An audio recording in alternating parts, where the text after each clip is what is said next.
Alright, balik lagi bersama gua, Tata. Dan saya Ian. Kami berdua, Tata Ian. Epic Comeback with Miss Project. Alright guys, jadi hari ini saya sedang berada di suatu tempat, yaitu bersama Pak Adang.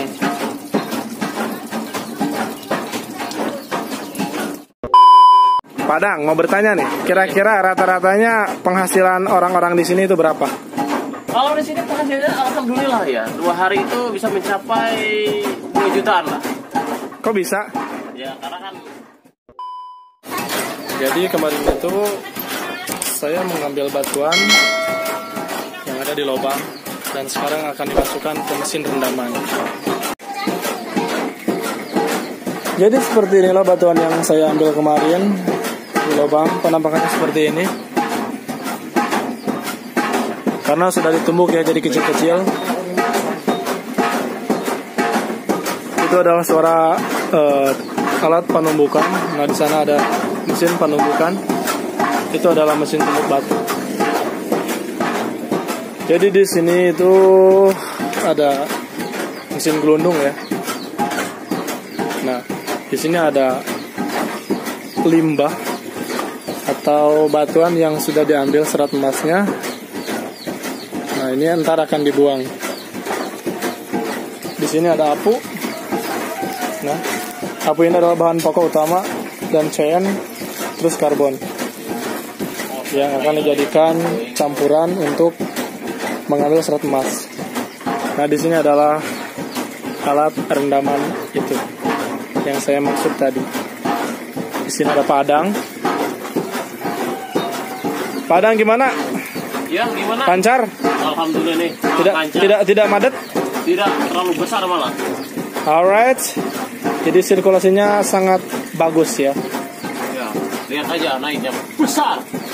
Wow.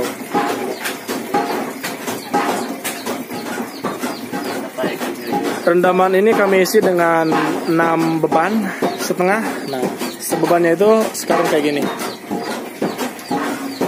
Ntar kita akan lihat seperti apa hasilnya dari 6 beban tersebut. Hah? Bimas?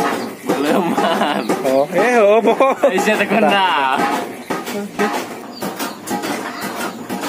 Nah, jadi ini adalah proses pencampuran apu dan air serta air, CN.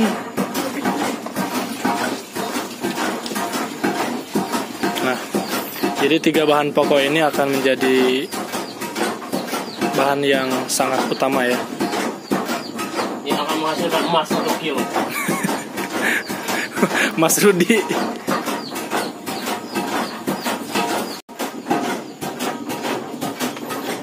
Oke, di sini ada Pak Adang. Pak Adang, jelaskan secara singkat apakah ini? Ini adalah proses menaikkan air ke atas dengan cara disedot oleh marugu. Nah, marugu. Sing bener buru. Oke, profesional. A few moments later. Oke. Pemirsa, ini adalah proses menaikkan air yang telah kita campur dari tadi proses 3 unsur air dan apu dan CN ke atas sehingga apu akan melenturkan batu yang seperti ini jadi lentur, sedangkan CN membawa emas biar lesang, Biar licin. ya biar licin bahasa Jepang itu. Nah seperti ini. Nah kita akan menunggu air ini sampai semuanya itu tertutup oleh air, nah, sehingga itu dinamakan rendaman. Oke, pertanyaan yang pertama, bagaimana proses terjadinya pengendapan emas? Pengendapan?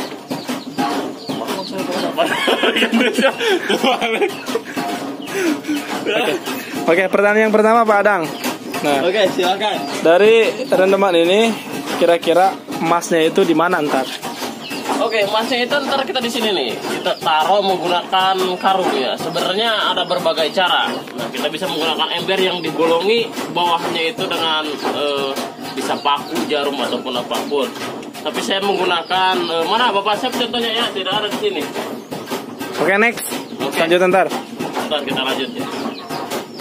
Jadi di sana ya? Iya, di sini nih.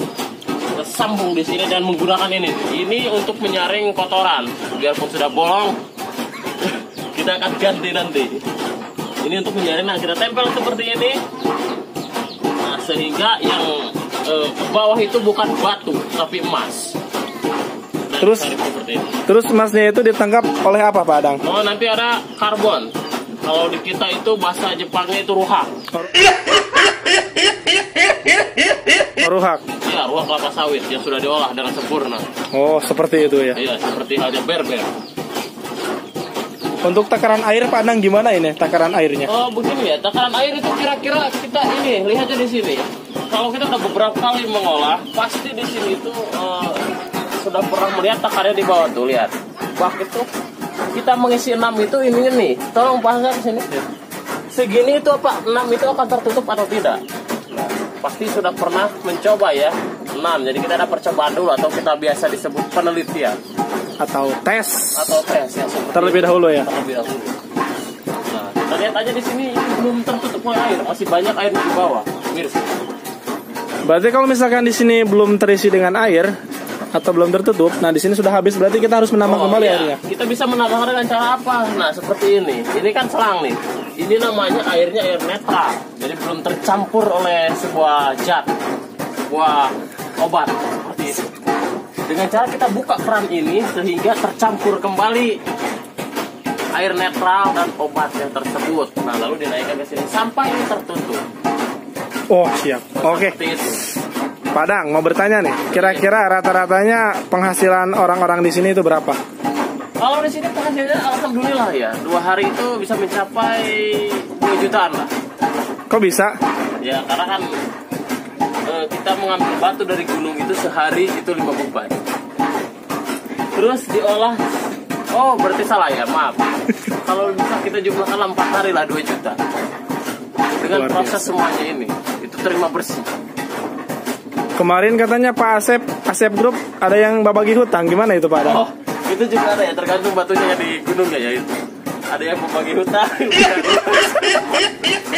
Luar biasa sekali itu Asep Group ya. Iya, itu luar biasa. Kita juga tidak tahu dari grup yang mana. Luar biasa itu.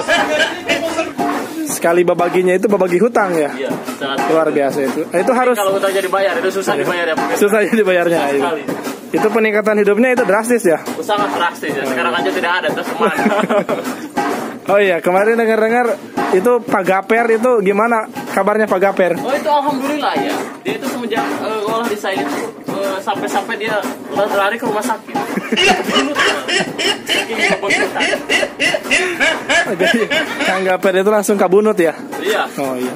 Dia langsung ini ya, langsung travel ke bunut. Iya travel. Katanya banyak uang. Karena ngolah di sini jadi travel dia. Saking kagetnya ya melihat emas. Baik.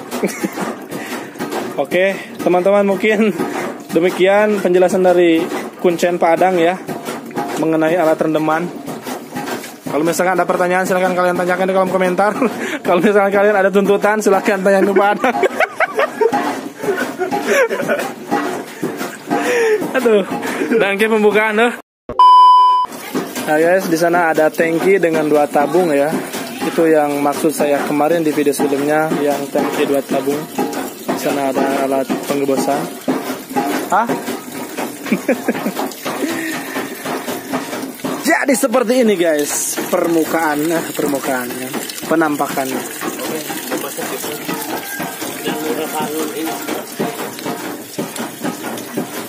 Itu adalah Pak Adang. Wow, apa itu Pak Adang? Ini namanya caustic. Oh, ternyata ada satu ramuan lagi yaitu caustic. Fungsi caustic apa itu Pak Adang? Sebenarnya kalau kita punya pegangan pH itu tidak perlu kalau pH-nya tinggi. Nah, ini Minimal pH berapa? 11-12 itu untuk melumpuhkan emas. Alright. Kalau misalkan lebih gimana? Lebih kurang bagus, kalau kurang lebih kurang bagus. Baik. Seperti itu. Jadi intinya harus 12 dan 11 ya? Ya, seperti itu. Ada baiknya kalau kalian mengolah seperti ini gunakan pH. Tapi kebanyakan pH-nya bagus kalau warnanya jernih seperti ini Bapak-bapak. Oke, Kang Asep? Buat rekomendasi pH, mending yang digital atau manual? Sebenarnya mending manual. Apa digital itu kebanyakan error. Alright. Baik, itu adalah rekomendasi dari Pak Adang. Di sini ada karbon ya. Jadi emas yang turun dari air di sana akan turun ke sini. Nah, ntar akan kita bakar seperti di video sebelum-sebelumnya. Ngobrol. Dong kurang lobat tuh karbona. Wah, tuh. Bisa jadi 3 gram, 3 gram. Bisa jadi 12 gram pan. 3 gram. Walampahan deh. 3 gram itu sebeban toh. Sama setengah beban. Setengah beban loh. Coba sama aja. Lamun masa gede, bagal kan nanti rame. Jadi ini adalah tahapan akhir dalam pemasangan 3 unsur ya, yaitu CN, apo, caustic 4 ya. Dan yang terakhir karbon.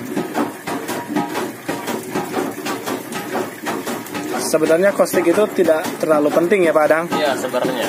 Ya itu kalau pegang PH tidak terlalu, karena terkecuali airnya itu tidak jernih, berwarna biru, merah, muda, dan hijau dan biru. Meletus balonku itu Pak. Ya seperti itu. Tidak perlu. Sip. Sekarang pemasangan.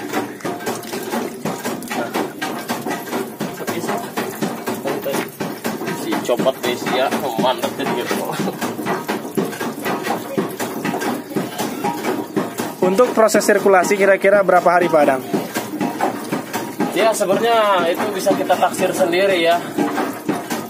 Kalau mau sebenarnya kalau 1 hari 1 malam juga sudah ada emas kan, sudah ini. Cuma kalau maksimal sih 2 hari 2 malam.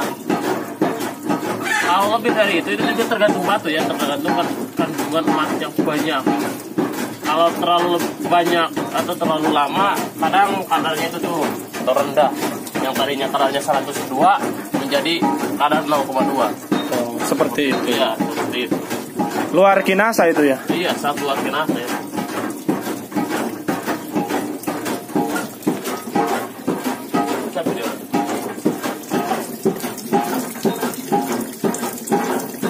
Itu yang di bawah itu apa Pak Adang? Itu? Ya, yang hijau. Ya, itu yang hijau strumi. Atau mesin pompa ya, kalau bahasa Jepang itu mesin pompa. Buat menaikkan air ke atas. Nah, itu yang dijadikan sirkulasi ya. Oke teman-teman, mungkin sekian dari kami, Bapak Tata dan saya Ian. Kami berdua Tata ya. Oke. Sekian dan terima kasih. Wassalamualaikum warahmatullahi wabarakatuh. Jangan lupa subscribe gitu Dang. Jangan lupa subrek ya. Oke siap. Boom.